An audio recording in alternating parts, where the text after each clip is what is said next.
여러분 안녕하십니까. 2019년 5월 17일 금요일 신문사설 비평을 시작하겠습니다. 먼저 세금과 재정 관련된 사설입니다. 조선일보는 정부 잘못 메워주는 국민 세금 못 챙기면 바보, 눈먼 돈 됐다.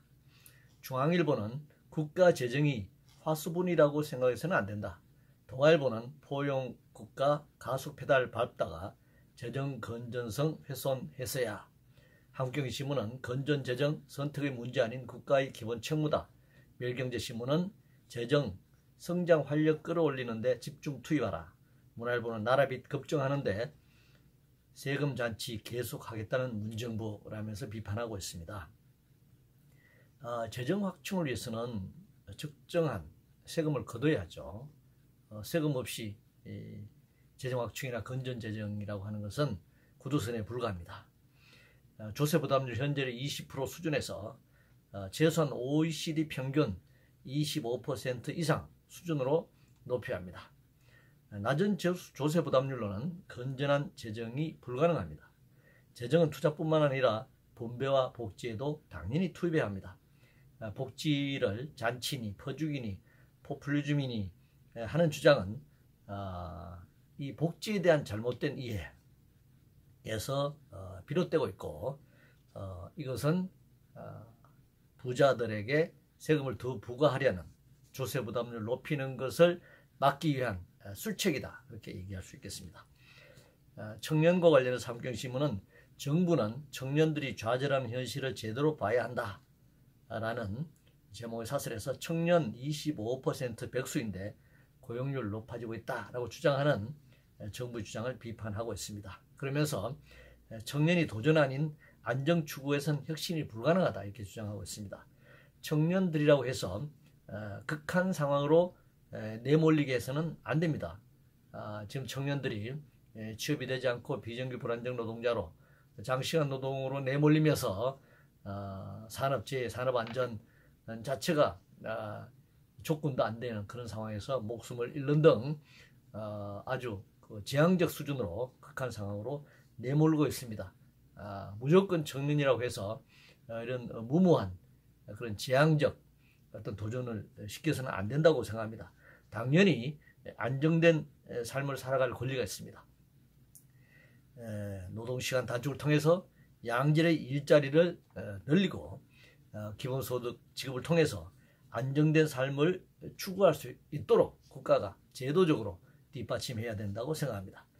대기업 관련해서 한국경제신문은 10조 기업 일군 대가가 규제와 감시여서는 곤란하다라는 제목의 사설에서 카카오가 정보기술 벤처기업으로는 처음으로 대기업 반열에 올랐었다. 자산 총액 10조 6천억 원으로 상호 출자 제한 기업 집단, 대기업 집단에 지정된 것을 지금 설명하고 있습니다. 대기업은 당연히 법률에 따라 제재를 받아야 합니다. 그렇지 않으면 시장에서 힘의 논리에 따라 폭력적 집단이 될 수밖에 없습니다.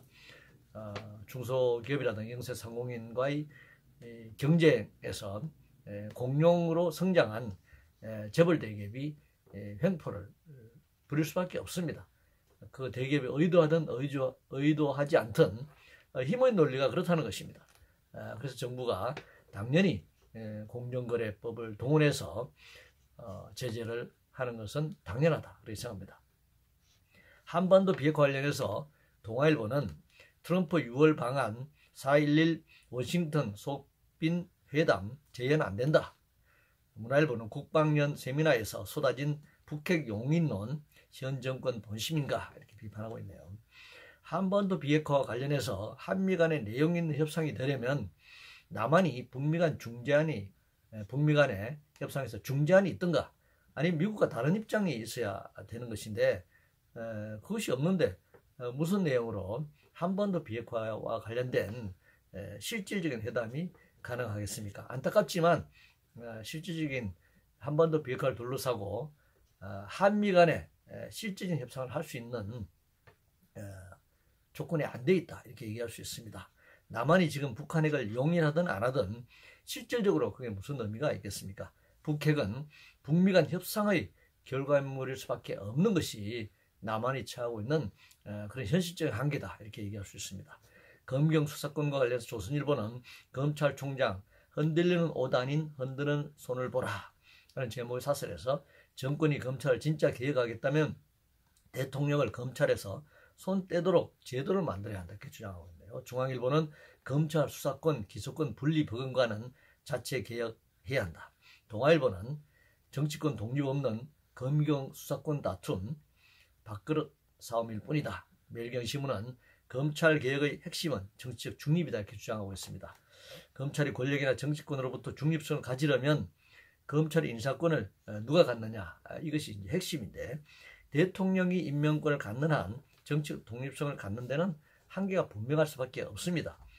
뭐 국회에서 여야 합의로 임명하든가 아니면 검찰총장을 대통령 국회의원 선출 시기에 직선으로 선출하든가 하지 않는 한은 이 논란은 계속될 수밖에 없습니다.